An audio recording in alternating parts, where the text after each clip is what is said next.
Being single is not your problem.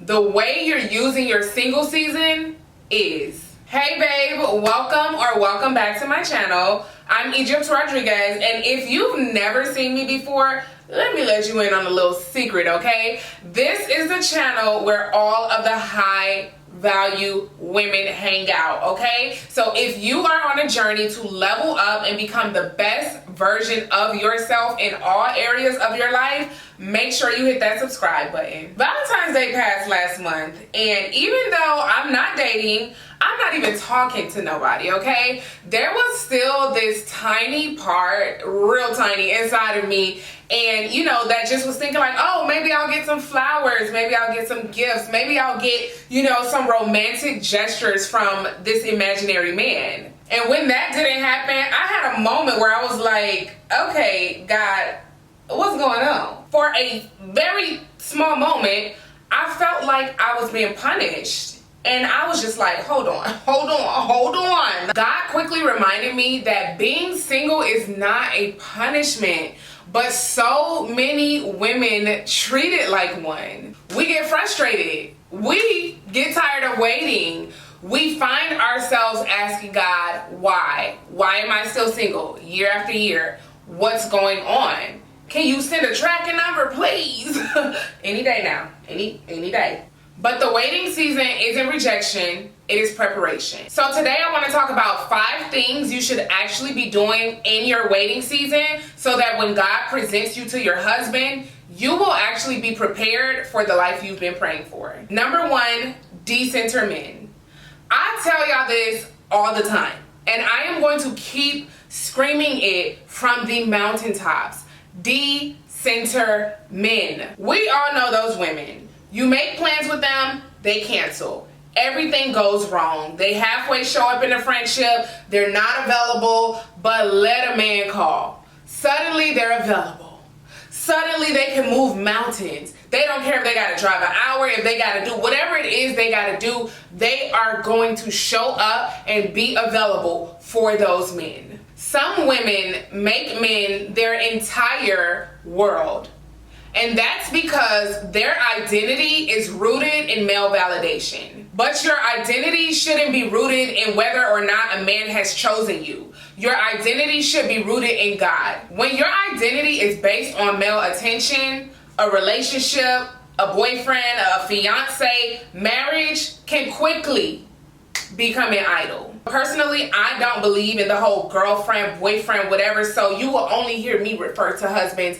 But a husband is supposed to be an addition to your life, not the bane of your existence, not the reason why you wake up in the morning, not the source of your worth, and not the thing that validates your existence. Your husband is supposed to walk beside you on your journey, but he should never become your whole entire world. That brings me to point number 2. Learn to enjoy being alone. Learn how to really sit with yourself and enjoy your own company. I'll be honest with you. I once had to cut off a friendship with a girl because it became emotionally draining. This girl would be in relationship after relationship, and it was complete chaos. There was always drama. Someone stealing from you, somebody breaking in your house. I mean, you name it. Just constant turmoil. But the moment that relationship ended, 3 days later, she was in a new one. That one ends, a week later, she's in another one. And eventually, I had to take a step back because I realized I don't like the drama.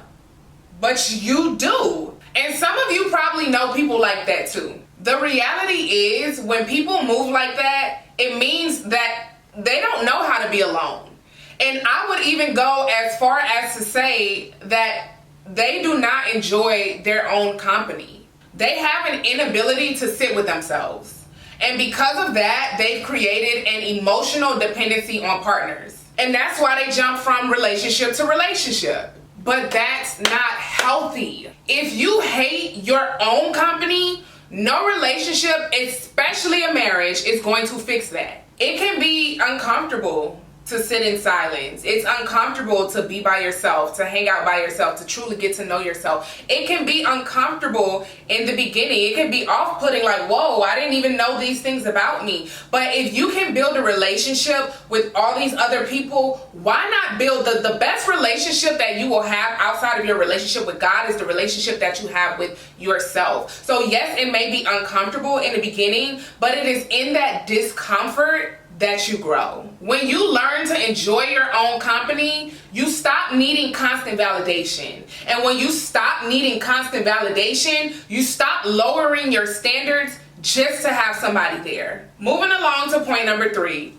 Build your life before the relationship. This is probably the most important thing that you can do in your waiting season. Sometimes we hear those fairy tale stories where a man takes a woman from rags to riches. And it's like, okay, she went from the pauper to the palace.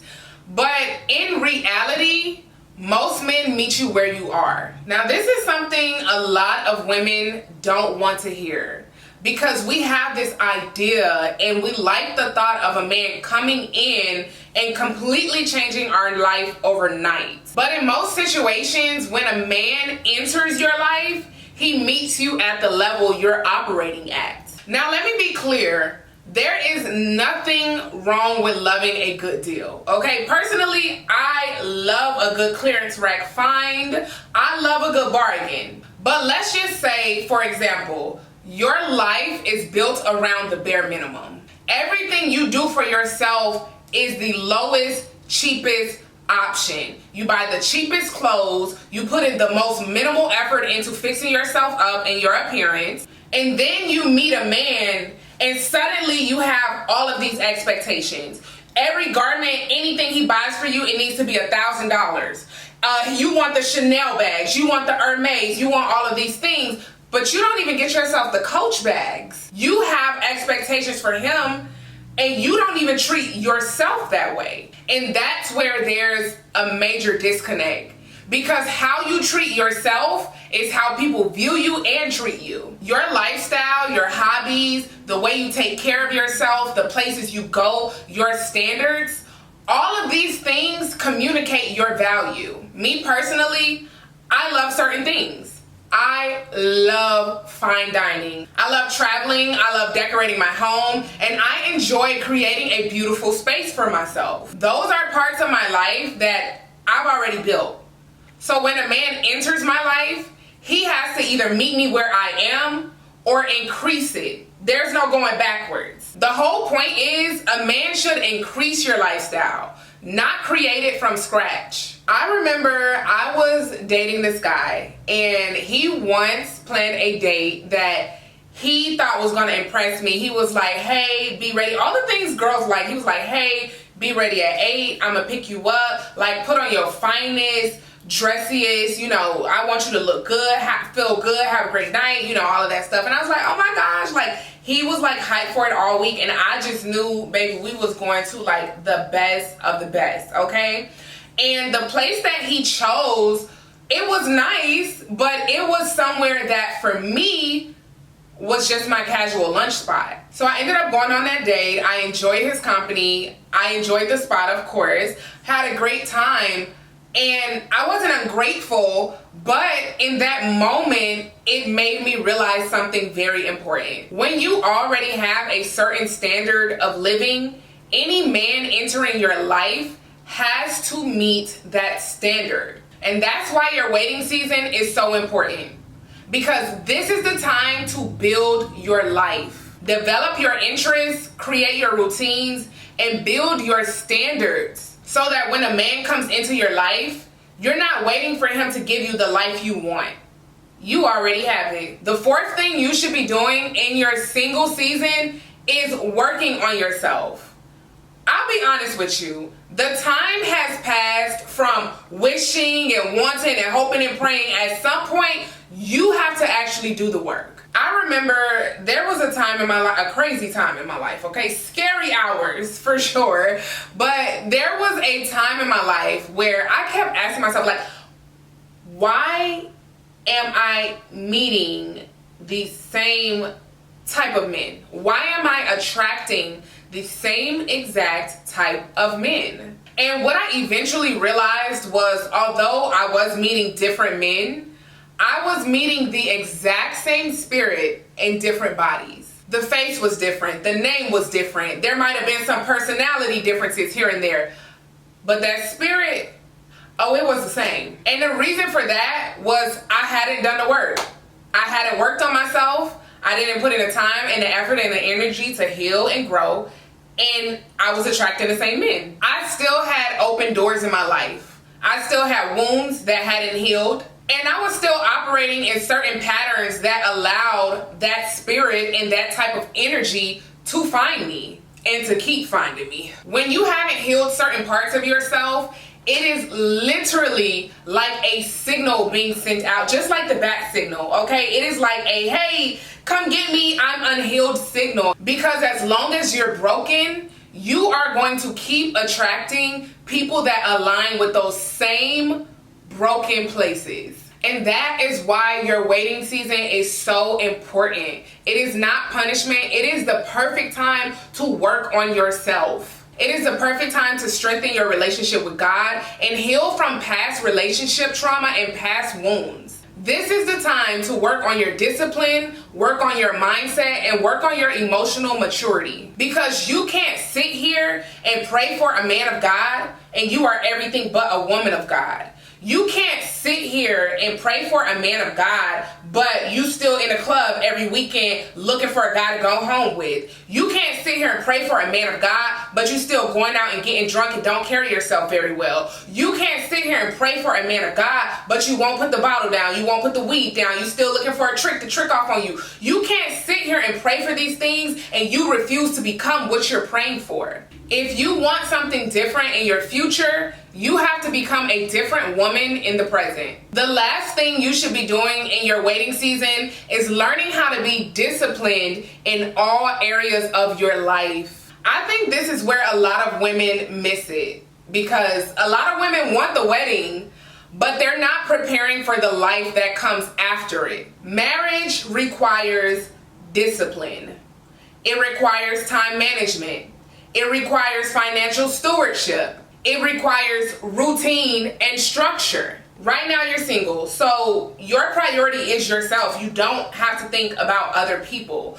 But this is a perfect time to really get these things together. You have to get your routines together. Your morning routine, your night routine, your daily habits. Realistically, if you can't manage your time when it's just you, how are you going to manage your time when you now have a husband and then y'all potentially bring kids into the future and then a pet? You know, as a wife, you wear so many hats and you wear so many roles, right? And you have to, you know, as the man being your covering or whatever, you gotta be the backbone, right? You gotta be the backbone to him. You gotta give him time. You have to pour into your children, nurture them, love, support, care for them. And you know, I'm a dog mom, so I love my baby and I don't expect her to get any less treatment when I attach myself to a man. So I still got to make time for my baby, but guess what?